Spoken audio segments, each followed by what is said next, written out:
Good afternoon, everyone. I'm David Smith, and I'm the Associate Dean for Advising and Executive Director at the Division of Undergraduate Studies.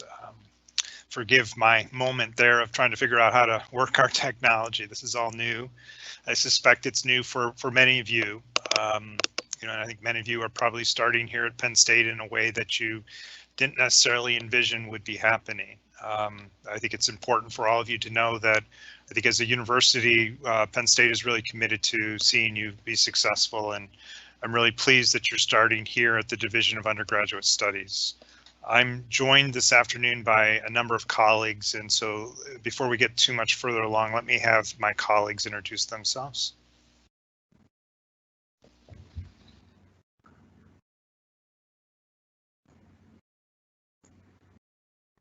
Good afternoon, everyone. My name is Shauna Clark, and I am an academic advisor in DUS as well as the multicultural coordinator. Thanks for joining us.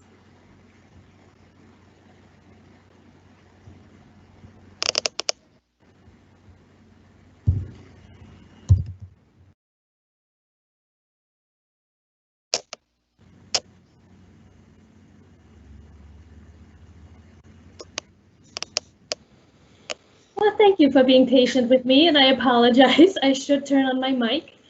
I hope that made you laugh. It made me laugh, so I will try again. Good afternoon. My name is Tanya St. Pierre. I'm an Assistant Director for Student Engagement in the Division of Undergraduate Studies, or DUS, as we like to call it.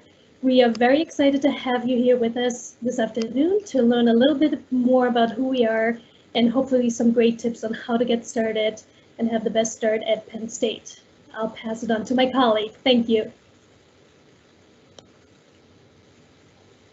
Good afternoon. I'm Jeff Warner, Associate Director for Outreach for the Division of Undergraduate Studies, and welcome to DUS and to Penn State.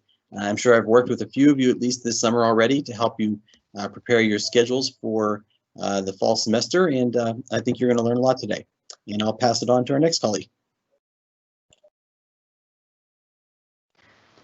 Hello, everybody. My name is Brittany Rossi. I'm a DUS academic advisor and also the program coordinator for the Discover House Special Living option. Welcome. So thank you to all my colleagues who've joined me here this afternoon. As I said earlier, I'm David Smith. I'm the Associate Dean for Advising at Penn State and Executive Director at the Division of Undergraduate Studies. I think, as I indicated, for many of you, starting higher education, starting your college journey now is probably very different than what you had anticipated.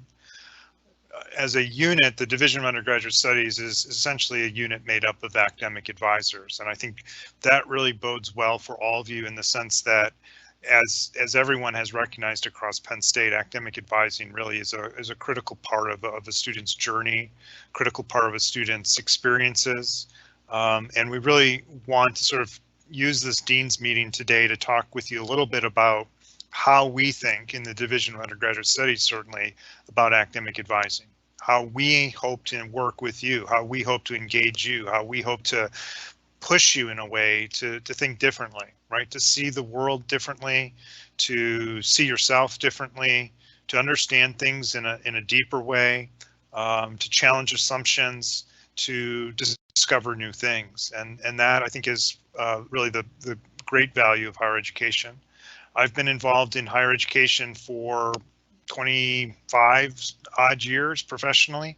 It's all largely been in the area of academic advising, so working individually with students, watching them arrive on campus, whether online or in person, seeing them think at that point, seeing how they think midway through, seeing how they think by the time that they finish their degree. That growth is amazing, and it's something that I think all advisors really cherish, and I think for all of you, one of the most important things that you should do is really think about how you're going to use your academic advisor, right? How you're going to work consistently with advisors, have a conversation with them about what it is you want to learn. What is it that you want to learn next? How do you want to think about the problems that exist in our world, right? And I think for all of you, even though this online environment is very different than what you envisioned, This is a real opportunity, right? Higher education is a really important thing for all of you to embrace at this precise moment. We have a global pandemic that's, affecting your ability to engage with the university. It might be affecting the livelihood of people in your family, of friends, of neighbors, right? This is a real thing that's having huge implications, tragic loss of life, and is a problem, right? As you start to think about the world, as you start to think about how you're going to approach your education, it's problems, right? It's the problems that confront us as a society. It's the problems that confront us as a world that higher education really shows its greatest value. How do you start thinking about how you're going to find solutions? How are you going to be part of the answers to think about how to do this differently? And I think what's important for everyone to recognize is that all of you have lived experiences that are unique, right? You have views, you have perspectives, you have experiences that are not like anyone else's. And it's those experiences, it's those ideas that you have as an individual that when mixed with the things that exist at the university, that's how new knowledge is created, right? And so your contributions, your engagement, your active involvement in this is really important. We have advisors in the Division of Undergraduate Studies, about 20, 25 people that work day in and day out, solely really on one-on-one conversations with students. So a lot of it might be at some level, what classes do I need to take between now and when I want to graduate? More importantly, it's really engaging in those problems that exist in our world. And how do we challenge you to think differently? How do we challenge you to find the many different pathways that you could explore at Penn State that would help you to uncover new ways of thinking about those problems, right? Because your visions, your ideas, your informed awareness of what is happening and how we find solutions is really important, right? So we have a global pandemic. We have renewed focus on the inequities that exist in society and challenges in that space. And as a university, Penn State is really making strong commitments to tackling some of those questions around racism, the way that that's institutionalized in many places around the country, around the world, really. And again, this is another one of those sort of large wicked problems that exist in our society, in our world. And so your voice, your experiences, your input, your decisions about what courses to take that can help you to think about what's happening in our world is really important. And that, I think, is why we're excited, certainly, for you to come to the university, right? And hopefully each of you will really think deeply and really challenge some of your assumptions, right? You may have some preconceived ideas about what you want to study. You're entering the Division of Undergraduate Studies, which is the largest enrollment unit at Penn State for first-year students. We are a unit that's really built on the premise of discovery, of exploration, and hopefully each and every one of you will take this as a moment to sort of challenge yourself to think differently. How do I want to use this opportunity of higher education to think differently about the world, to think differently about myself? Because I think at the end, what's going to matter most is who you become. Right? It's not what major you choose. It's not, that you're this major or that major, but it's really the sum total of your experiences at the university, the sum total of the decisions that you make really from this point to the point of graduation. And what academic advising is all about is helping you to think about those decisions and challenging you to think differently, to think more broadly about how you might make those decisions so that your experiences are richer, your experiences are deeper, and who you become as a result of all of those experiences make you a better version of yourself. So with that, I'm going to turn things over to my colleague, Shauna Clark, who has some additional things to talk with you all about. But again, welcome and thank you for being here today. Hello again, everyone. As a quick reminder, my name is Shauna Clark. In many of your classes, your instructors will ask you to put away your phone. But for the next 30 seconds to a minute or so, I'm going to ask you to go ahead and bring them out. So go ahead and grab your phone. Now, many of you are coming to Penn State with many expectations, right? You expect great athletics like football, rugby, and soccer. You expect sorority and fraternity life, an excellent education, the Penn State Alumni Network, and so much more. But I also want to hazard a guess that you also expect things that you probably haven't begun to unpack for yourself just yet. So let's get to it. Let's start unpacking those expectations. So as I promised, go ahead and grab your phone, and then I want you to open up the camera icon on your phone and go ahead and scan that QR code on your computer screen right now. That's going to bring you to a quiz. And the quiz is going to ask you a very, very, very simple question, right? During your time at Penn State, which of the 3 items that will be listed below are most important to you, right? And it's really aimed at getting at your expectations. If your QR code isn't working, go ahead and type in that email, that address at the top in any of the browsers on your phone or your tablet, and that will also route you to the poll. So I'm going to give you about another 15 or so seconds to get there, and then we'll start talking through them. So as you're taking this poll, again, think about your expectations. Do you expect to feel included, respected, and seen at Penn State? Is it really important that you feel valued? Do you expect to not be judged? Do you expect understanding and compassion? How about equal treatment?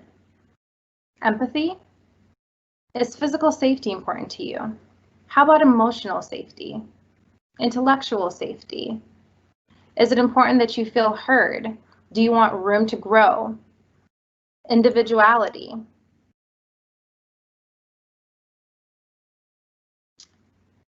Do you want room to mess up? Second chances? To be believed? Do you expect guidance?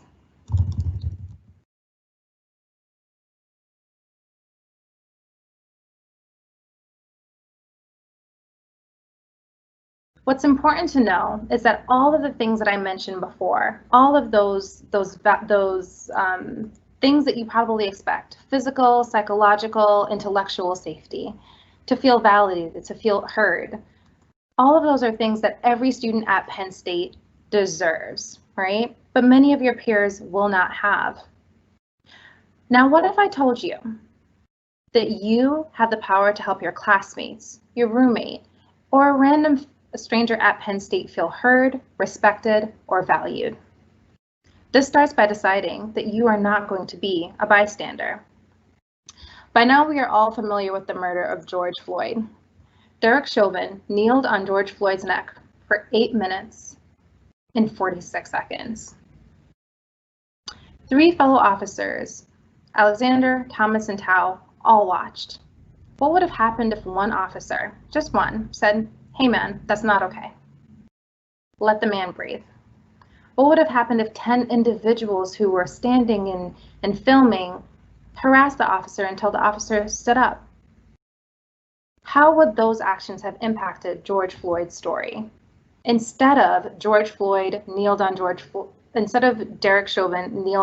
Floyd's neck for 8 minutes and 46 seconds, period, the end of his story, we would instead have Derek Chauvin kneeled on George Floyd's neck, but his story would have continued.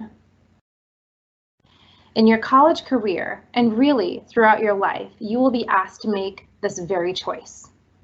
Will you be a bystander or will you act? Will you be cowed or will you be empowered? Will you allow injustice and immorality or will you be a change agent? Will you stand for fear or will you stand in solidarity? For each of those questions, I hope you chose the latter, and I hope that you continue to choose the latter for the rest of your life. Penn State is the place where you will not only learn the skills that will leapfrog you into your career, but also into the person who you are going to be. As such, the university has articulated values that it hopes that you experience and espouse during your time at Penn State. These are our values, right? Integrity, respect, responsibility, discovery, excellence, and community. Today, I'm going to speak with you about respect. Respect can mean many things to many different people. A Forbes article by Jessica Hagee said it best by posing a series of questions. She said, when someone wants respect, does that mean they want to be treated as an equal? Or do they want you to act subordinately to them? Do they want to collaborate or dominate? What does being respected mean to them? How do they define it? I want to ask you, how do you define respect? Really think about that. I want you to respect your classmates, faculty members, and staff by engaging in a few things this fall. First and foremost, I want to encourage you to read the narratives of people whose perspectives, narratives, and life experiences differ than yours. Last year, University Park enrolled over 40,000 undergraduate students. Of those students, 12.25% were international students, 6.9% of those students were Latinx students, 4.25% of those students were Black, 64.78% were white, 6.3% were Asian, 3.47% were 2 or more races, and Native Indians and other Pacific Islanders made up 0.16% of Penn State. All in all, that means that 17.61% of students were non-white American students. Now, keep in mind, this picture does not take into account gender identity and expression, veterinary status, religion, ability, or any other myriad of ways that we can use to understand people's identity. But I want to ask you to engage in an activity. After this, I want you to stop and actually write this down, right? Think about what is your race, your gender, your sexuality, your religion, your ability status, and your nationality. Now think about, what are the ways in which you can better understand the perspective of someone who does not share your perspective? How can you learn about their history? I encourage you to read and then engage with the people on campus, online, and in your community that are different than you. I want to encourage you to empathize with the experiences of others. This means that you must listen to understand and not to debate. I want to encourage you to sit with discomfort. When we are engaging with someone who is different ideologically than ourselves, it is easy to feel attacked or judged. What if we sat in the discomfort of someone else's truth and sought to understand instead? A mentor of mine once said, "We are living in the United States of offense. Everyone is quick to be offended by someone." What if, instead of being offended, we sought to understand? I want to encourage you to protect the fundamental rights of this country. This country was founded on the belief that all people are created equally and that all people have fundamental rights such as liberty, freedom of speech, freedom of religion, due process of law, and freedom of assembly. If you see someone's rights being violated, your peer is being harassed in class for wearing a hijab, a peaceful protest is being disturbed, a group member is writing or saying biased things in a group discussion online, will you be a bystander or will you act to end the behavior? I want to encourage you to feel empowered and also to empower others to act by standing in solidarity with those who are oppressed. I hope that you will caringly and compassionately confront acts of bias, bigotry, and harassment that you see. And lastly, I hope that you turn out on Tuesday, November 3rd, 2020 to vote.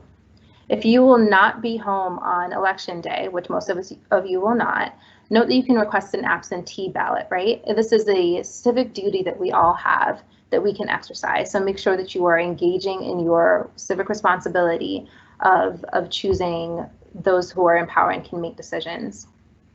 Class of 2024, if you show others respect in these ways, they will show you respect in return. And the things you all identified that you wanted in that survey can be not only yours, but that of all students.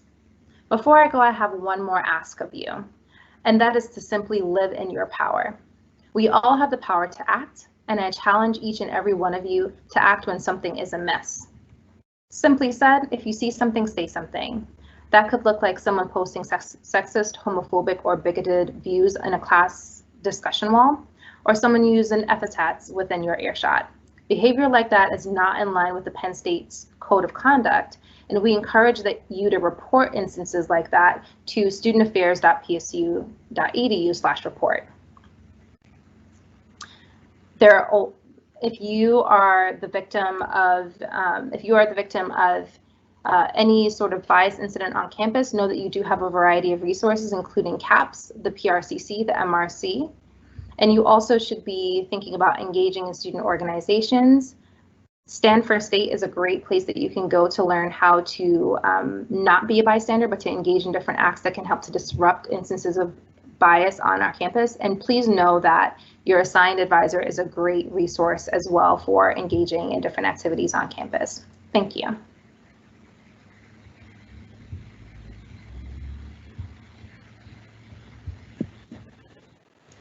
Thank you, Shauna. We really appreciate you providing us with resources for our students. Students, welcome to DUS. We are really excited to have you here with us today. Most of you will now have finished your new student orientation, and you already met with some of our advisors, including myself and some of my colleagues that you're seeing here today. DUS advisors, as Dr. Smith mentioned, are full-time professional advisors that are here to assist you.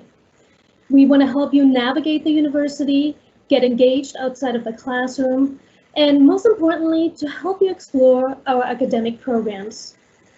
As David Smith mentioned, that we are the largest first-year enrollment unit at the university, and whether you already sort of know which academic program you're interested in, or maybe you are a student who really just has very many interests and you cannot decide what interests to really focus on during your first semester, your first year, we are here to help you get started on your exploration. We are ready to work with you and to start your journey at Penn State. Even though we all know it is not looking quite like we expected it to be, we are here for you, and this is starting right now this summer. Before I talk to you a little bit more specifically about what DUS advising looks like and how we help our students get off to a great start, I do want to spend some time talking about the difference between high school counseling and college advising, or more specifically, college academic advising. If you remember back to your high school time, which was not that long ago, you know that your counselor really helped you with many things during your time in high school. Your counselor was really there to help you, to guide you very actively. At the university, that role is now changing, and you, the student, will become responsible for quite a few tasks that you have at the university, but your advisor is here to guide you. So for example, when in high school, your counselor really created your schedule and led the appointment when you met with them. At the university, you will be asked to lead the advising appointment. And when you come and see us, you might just hear that question, what would you like to talk about today? Your high school counselor probably helped create your schedule in high school. At the university, you will be the one creating your schedule. You already experienced this when you went through new student orientation, right? While we gave you recommendations, you are the one who decided on your final courses for the fall semester.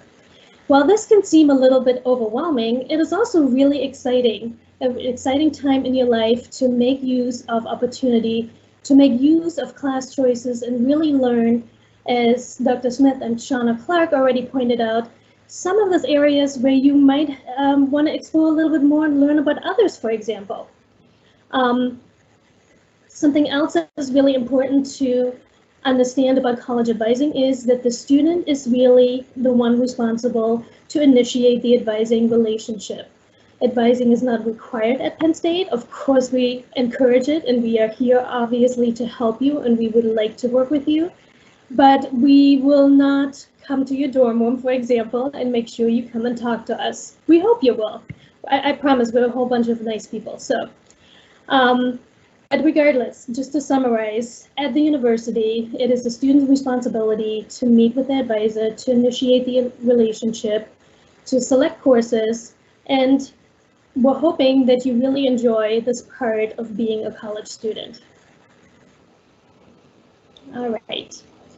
So let's talk a little bit how you can meet with your advisor during this remote instruction time period over the summer. As I mentioned already, your advisors are ready to work with you.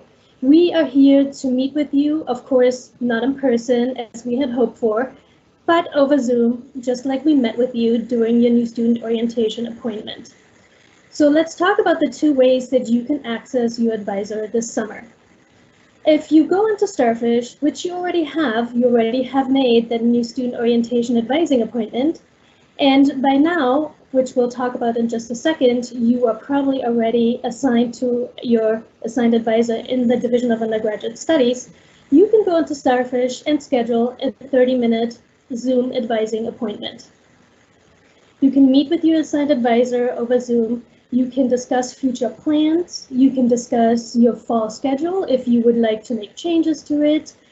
Hey, you might wake up one day and maybe you had planned to major in economics or maybe in sociology, and you are deciding that your passion really lies within engineering.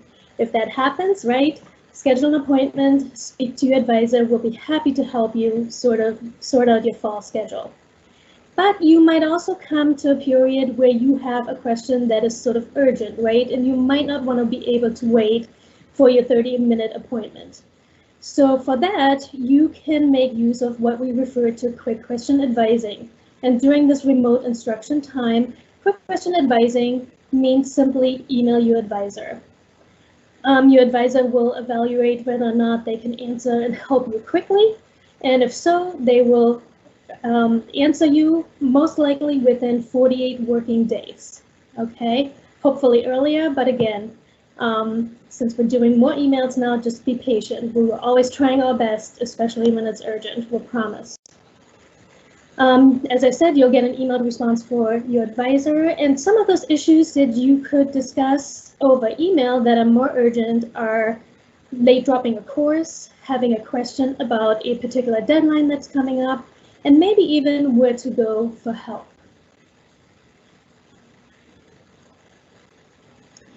All right, so I have talked a lot about having an assigned advisor. So what does that really mean? A DUS assigned advisor is just an advisor that we have assigned to work individually with you. We're very proud that we're able to do that. And again, our advisors are all professional advisors ready to work with you. So how can you find your assigned advisor, right? If you have lately checked your inbox, you should have received a welcome email from your advisor. But there are also two other ways to find who your advisor is. The first way that I would like to introduce is going into Starfish and looking under My Success Network. In there you will find different names of different individuals that have a role that relates to you being a student, so it could be a teacher, and your advisor is also listed under your Success Network. The second way that you can find your assigned advisor is by going into LionPath under Degree Planning and Progress. So if you click on Degree Planning and Progress, you will get to a new page, and on the left-hand side, you will find a menu, and part of that says Your Advisor. So I know you've seen many of our faces already because you've met at least with one of us so far. But this is our staff, your DUS advisors, ready to work with you. We're very excited. We have a great staff. I promise we are all, as I said, lovely people ready to help you. So if you need any assistance this summer, please reach out. You can learn more about your assigned advisor by looking on the DUS website and finding the information. We have some bios where we share some professional and also some personal information with you. All right, but I also want to talk about some very important deadlines that you will have as a summer student. So as I said, we are ready to work with you. We want you to have the best start at the university that you can get. Part of that is evaluating your summer courses, right? We want to make sure that your courses are a good fit for you. Which brings me to talk about the drop-ed period. The drop-ed period is a very short period for the summer, right? If you look at this table, it tells you it starts with the first day of classes, which is tomorrow, by the way. I hope you guys are super excited. And the drop-ed deadline is already as early as this coming Friday at 11:59. The add deadline is Saturday at 11:59, so you get an extra day, but I would like to remind you that it is a holiday weekend, and so you just want to make sure that you really carefully evaluate your course. And what should you do in order to make sure your course is a good fit, right? we want you to be excited about what you're learning. So take a really good look at your syllabus.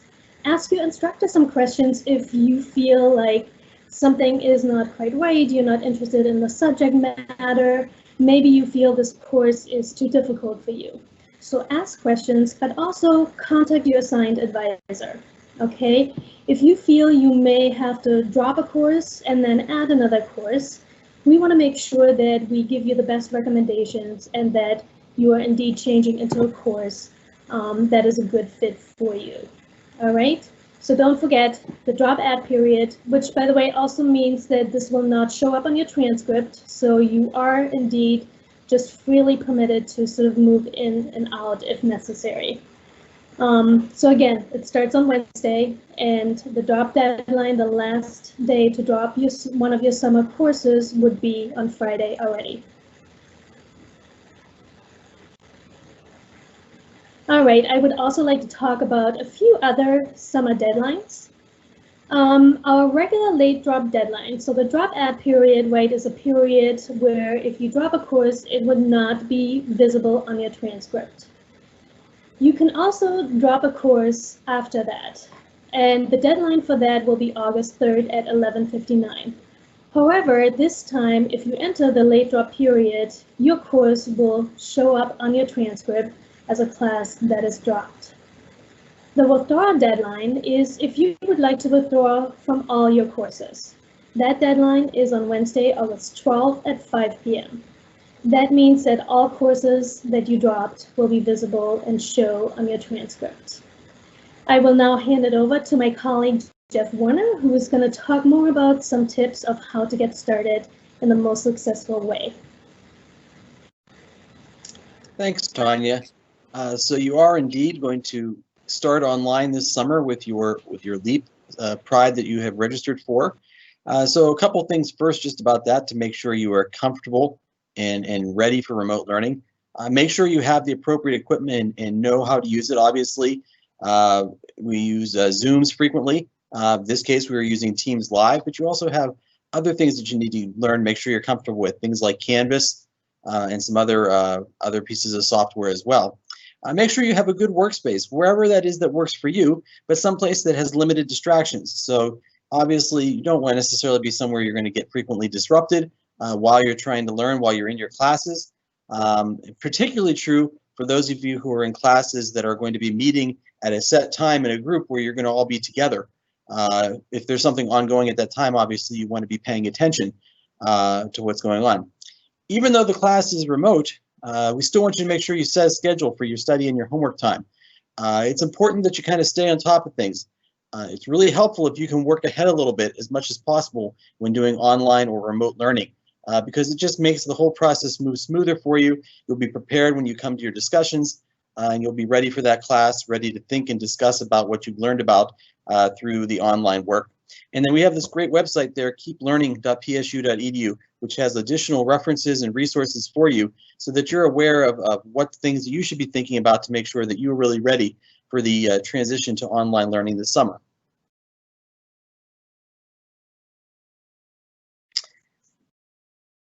In a bigger picture, we also want to make sure that you're planning for your success. So when you're thinking about the things that you need to be doing to make sure that you're going to be successful at university, we encourage you to get to know your instructor. Just the little difference of taking a time and emailing somebody, in this case your instructor, or having a conversation if possible on Zoom with your instructor, that relationship that you can build really can pay off big dividends down the road. It's always good to start to know people like instructors because eventually you're going to need references. If you get to know them, make a relationship with them, it's going to make it easier for them to provide a reference for you. It also just ingrains you better with the instructor in terms of the day-to-day class opportunities. They may tell you about something that they're doing in terms of their research related to the class, and if you like the class, you might want to get involved with their research. We encourage you to use a planner, whether it's electronic or paper. There's lots of things out there for you to make a plan and sort of have it there. You all have access to the Office suite of software. One of the things in there, Office 365 in that suite, is a calendar. So you could use that very easily as some sort of a planner for you so that you can keep up on both your class appointments, any out-of-class appointments that you need to keep track of, and also when assignments are due, things like that. It'll make it much easier for you, both this summer and as you go into the fall. Set goals for yourself, whether it's an individual goal in a class, you want to do a certain grade or you want to get a certain level of achievement. If you want to start research, you can set that as a goal. There's lots of little goals that you can make for yourself, and as you start to achieve them, obviously, you can add on new goals, but that's a great way to kind of make sure that you get ahead. And again, as Tanya mentioned, we want to make sure that you make an appointment with your advisor through Starfish. We really recommend that you have at least one, but if you want to have more appointments with your advisor each semester, there's absolutely nothing wrong with that. Again, it helps to do a couple things. First of all, it makes sure that you stay informed about the things you need to know about to be successful, but it also builds a relationship with your advisor as well. And again, as you build that relationship, that's going to have long-ranging benefits for you as you move forward. We encourage you to explore. Obviously, DUS is all about exploration, but we want you to explore in other ways too. Start previewing your books. You should all have access to what text you're going to need at this point. It's probably also listed in Canvas, and you can get your text if you're going to get online text or however you're going to get them for the summer. Become familiar with the dus.psu.edu website. We have a lot of resources there for you. Again, Tanya showed you that list of the advisors. You can see every advisor on there, how to get in touch with your advisor. So if you need their email address, that's available there.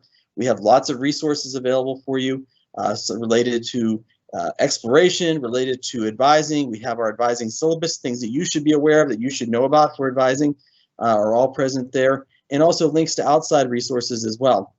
We also want you to become familiar with the Penn State Bulletin. The Bulletin is the university's official catalog, and it has a list of all the majors with all the options that are available at Penn State. It lists all the courses that are available at Penn State. They may not be taught every single semester, but it lists what courses are on the books that are possibly available for you. As you use the bulletin, make sure that you're using the 2020-2021 bulletin. That is the bulletin that will apply to you because that is when you're starting at Penn State. And any rules, regulations, or major curriculum that are in that bulletin are the ones that are going to follow you as long as you go through the university. So you always want to make sure that you're referring to your guide and not guides, not bulletins for other years, because they may have slight differences that could be different from what you look at. Once you have sort of these goals and plans in place, go ahead and act on them. Ask for assistance when needed. It's important, again, don't be afraid of asking questions of people. As somebody who has taught classes at the university, I always enjoyed it when students got in touch with me who wanted to have a conversation, who wanted to follow up on how to do something in a homework or follow up on a test. Maybe something didn't go as well as they wanted and they had questions about it. That's how you're going to learn and again, create that relationship and become more successful. So don't be afraid to ask for assistance. And don't wait until after the fact either. If you're not understanding something up front, make sure that you ask for assistance either from your instructor. You can use Penn State Learning, one of the great resources at the university that has tutoring available for you. It's available this summer. There's other resources that are available as well. Use the Penn State Library online. Use other texts online. There are lots of things that are available for you. And keep track of your grades and your assignments in Canvas. All these resources together will help you to be very successful. Get involved, or at least as involved as you can. It's not going to be as easy maybe you think as it necessarily would be if you had been here in person, but there's still a lot of things going on at the university. We're having lots of electronic versions and remote versions of various meetings and informational sessions and groups and discussions. Get to know the people that are in your classes, make some friends in those classes, start to build relationships with them as well, and it'll pay benefits in the long run. And last thing there, accept responsibility for your decisions. Not every decision that everybody makes, and certainly me included, is always the best decision. But if you accept that responsibility, that shows a level of growth and maturity that's really going to pay off for you in the long run, and it's going to provide you benefit moving forward. So we want to make sure that you, whatever decisions you make, accept responsibility for it. If it needs to be corrected or you need to work on that, that's something you can talk to an instructor or an advisor or whomever, that's fine. But make sure you accept that responsibility.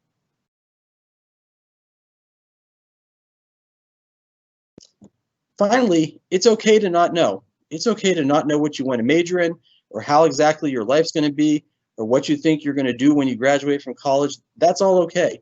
That's part of what we're here to do. We're here to help you with that. That's part of your growth process throughout the time that you're in college. You're going to learn about these things and really see yourself grow and evolve. And eventually you're going to find the answers that you're looking for. So that's completely okay. But as you do so, create that story that really represents you. Stay true to yourself and learn about what it is you really want to do. What are you passionate about? What are you excited about? If you want to be involved in certain events or certain activities or clubs in addition to while you're doing the things for your classwork, absolutely take a chance and do that, because those are the things that are really going to give you that opportunity to best represent you and create that story of you that's going to be eventually what sort of starts off your foundation as you move into your professional career. And finally, remember, we're all here to help. All of us here today, all of the advisors in DUS, and frankly, all of the instructors and people that are associated with the university are here because we like working with students. We like working with you.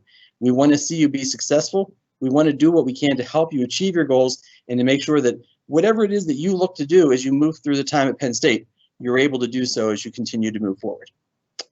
And so on that note, I'm actually going to hand it over to Brittany Rossi, who has some things to talk to you about.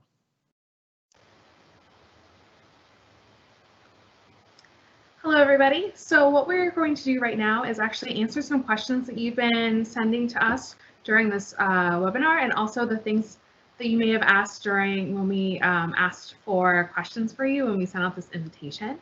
So I think the first thing that we're going to do is I'm going to ask Shauna Clark to answer this question for us. But Shauna, can you talk to us about how you can find out the times of your summer classes? Absolutely. So let me share my screen with you.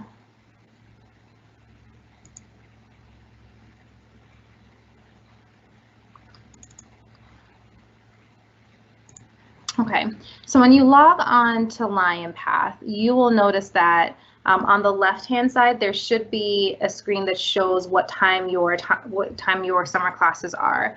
So in this example, it'll show you on a week-by-week basis what time the classes are. Since they are online and they are on Zoom, it'll say online or Zoom. Sometimes if you're in all online or all virtual classes, you will pull up your schedule and you'll see nothing, right? There will be nothing listed in this box area.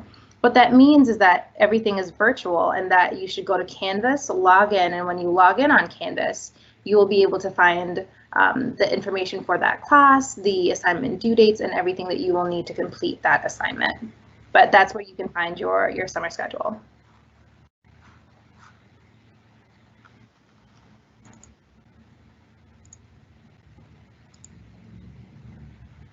Okay, thank you very much, Shauna. This next question is for Tanya, and I'm going to ask you, we've had a couple questions about textbooks. How do we know if our summer classes or any of our fall classes need textbooks? And then how's the best way for us to purchase those?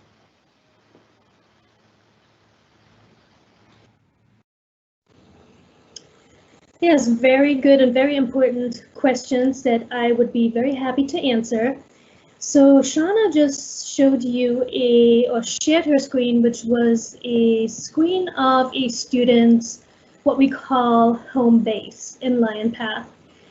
She illustrated looking at the calendar, and if you click on your calendar and you click on the more that is right up on the upper right-hand side, you will get a detailed list of your courses, which again sort of show you what the course numbers are, what the section number is, the course name and number, and it would also show you whether or not, thank you, Shauna, your class would be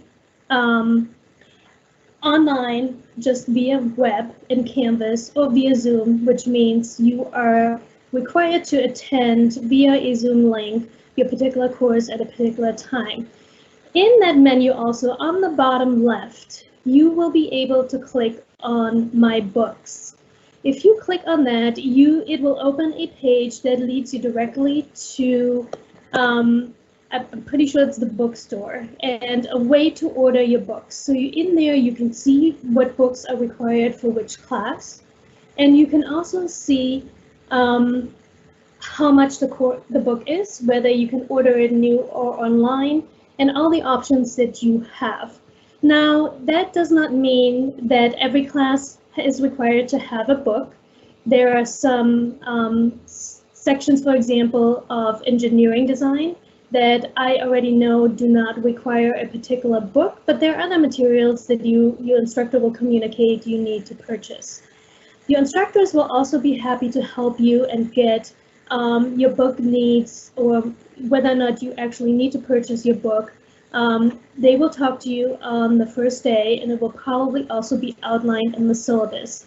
So your syllabus, which will be posted in Canvas, will also be a great way to see what books you need. As I mentioned, you are not required, obviously, to buy the books through the Penn State bookstore. You can also purchase them via other avenues if you know the title and the edition that you are required to purchase.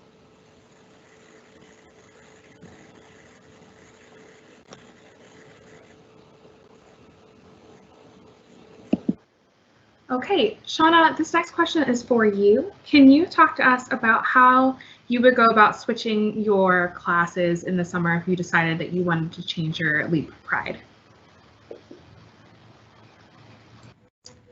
If you wanted to change your Leap Pride, I would contact your advisor first to have a conversation. So the classes that you chose both in the fall as well as in the summer as well as in the fall are intertwined, right? So you may have chosen to take English 15 in another class or CAS in another class or some combination of those courses. So the choices that you make in the summer directly influence the choices that you will make in the fall. And for that reason, you'd want to contact your advisor and say, I'm thinking about changing my LEAP. You'd want to explain why that is. Maybe you're no longer interested in that course. And so just having that conversation and then saying what you're more interested in, and that your advisor can help you to make those changes. They may also help you direct you to the LEAP office once they have a better understanding of the kinds of courses that you would like to take. But the first step would be to contact your advisor to have that conversation and get that guidance. Thanks, Brittany.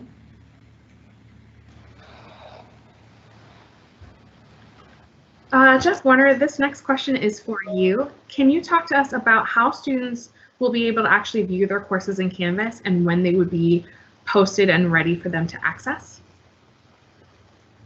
Sure. When you log into canvas.psu.edu, you will see the list of your classes there.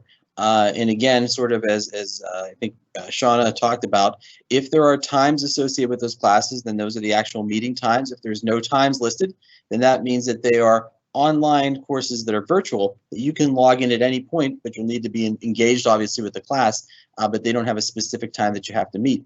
And once you're in there, all assignments, grades, anything associated with the course is going to be posted right there with that course, so you can get into that information, review it. Canvas really becomes your home base in terms of classroom management throughout the time that you're at Penn State. And many, many instructors, and including all your Zoom instructors this summer, are going to be making active use of that for the purposes of connecting with you and sharing information. And so that's kind of how you will use Canvas to help yourself get through this summer. Brittany?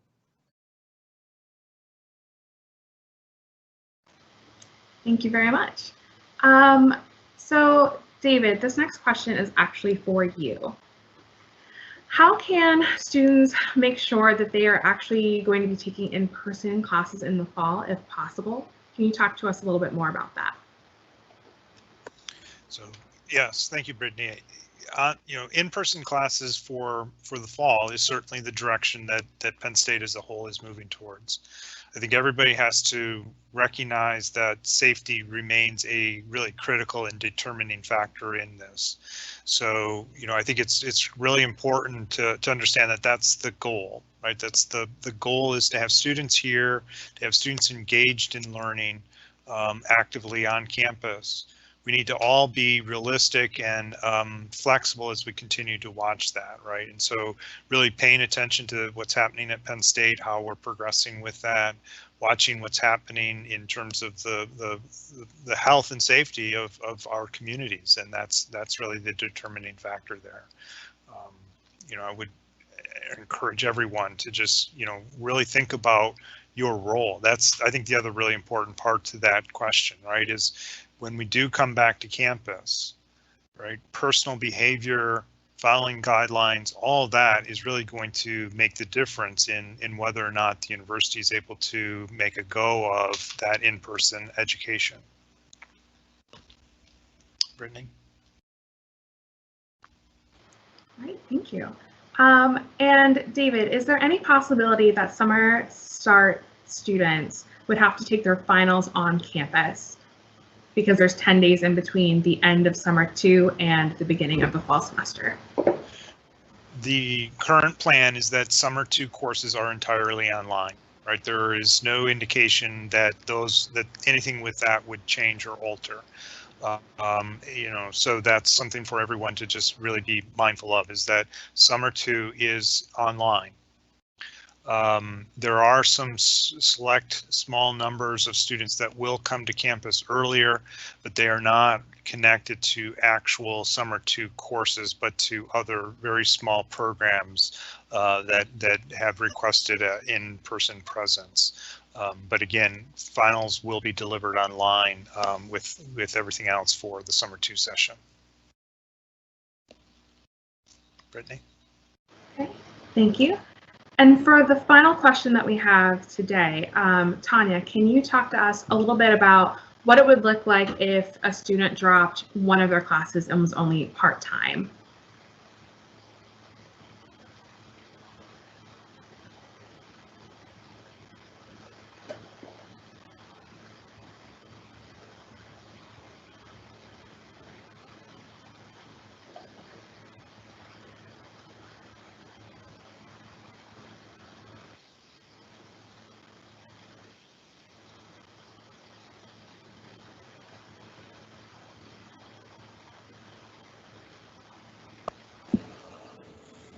My apologies. I will learn this by the end of today. Brittany, could you clarify for me just quickly what specifically the concern around dropping one class was? So the question that popped up in the chat is that many of us are taking summer courses in order to attend University Park. Knowing this, are we still allowed to drop a class even though it is a requirement for us to attend University Park? Are there any consequences? Yes, if you have a significant reason, we would want you to work with your advisor to identify whether or not you should drop that particular class. We want to make sure that your reasons are good, that there's not a way for you to hold on to the course, because just like you as a student, I'm sure would like to complete this particular course, we want to make sure that we're not dropping it for a reason that is not appropriate. So work with your advisor. The short answer is no, you would not be sort of stuck in a course that you are not comfortable with, but this is where we're really hoping you will evaluate whether your course is a good fit or not within the drop-add period. And again, we're here to help you. We're here to help you all summer long to make those decisions if you would like our help.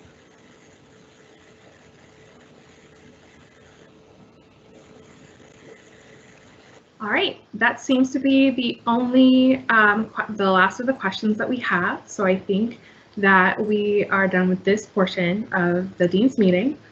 David, would you like to wrap us up? All right, so thank you to all my colleagues, Brittany, Tanya, Shauna, Jeff, for helping to deliver some very good information for all of you, for all of our new students to really think about. I really am genuine in saying that I think this is a great moment in time for all of us to really be thinking about the value and importance of higher education. From the things and the ideas that Shauna challenged us with to just the crisis around the public health and well-being of people globally. I think we really need to fully embrace, fully explore, fully challenge our ideas and learn and grow. Our staff at the Division of Undergraduate Studies are really wonderful and great people. They really want to work individually with you and make this a rewarding and valuable experience for you. Starting in this online fashion is very different than what any of you expected. It's different than what I expected for any of you as well. As many of my colleagues have indicated, we are here. We're ready. We want to work with you, even in this online remote kind of way. So Thank you. Welcome to the Division of Undergraduate Studies. Absolutely reach out to your academic advisor if you have questions beyond what we've been able to answer for you today. And I wish all of you the greatest success as new Penn State students. So thank you and best of luck to all of you.